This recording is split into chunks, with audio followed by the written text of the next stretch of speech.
Allah says, Innallaaha ala kulli Shay'in Qadir. For verily, Allah has power over all things. And Allah says in Surah Burooj, chapter number 85, verse number 16, that Allah is the doer of all He intends. Whatever He intends, He can do. But He does not intend doing ungodly things like telling a lie, like making a mistake, like forgetting, like doing injustice, like becoming a human being. So the Qur'an says, Innallaaha ala kulli Shay'in Qadir. For verily, Allah has power over all things. Allah can do whatever He intends, but He does not intend doing ungodly things like making a mistake, like forgetting, like doing injustice, like becoming a human being. That's the reason Almighty God will not become a human being.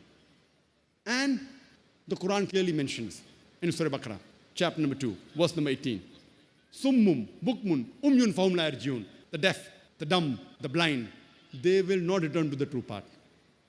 A similar message is repeated in the Bible, in the Gospel of Matthew, chapter number 13, verse number 13. They see, yet they see not. Hearing, they hear not.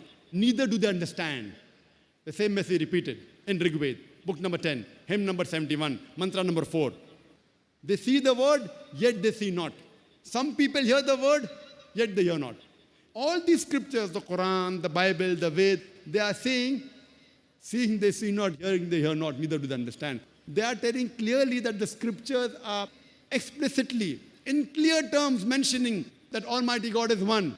He has got no images. Worship Him alone. Yet, there are people, Summum, Bukmun, Umyun Fahum La Yarjiun. The deaf, the dumb, the blind, they will not come to the true path. Hearing they hear not, neither do they understand. Rig Veda, book number 10, hymn number 71, verse number 4. That some see the word, yet they see not. Others hear the word, yet they hear not. All these scriptures are saying that the definition of Almighty God is given so explicitly in the major world religions. Yet, people behave like blind people, like deaf people, and do not follow the scriptures.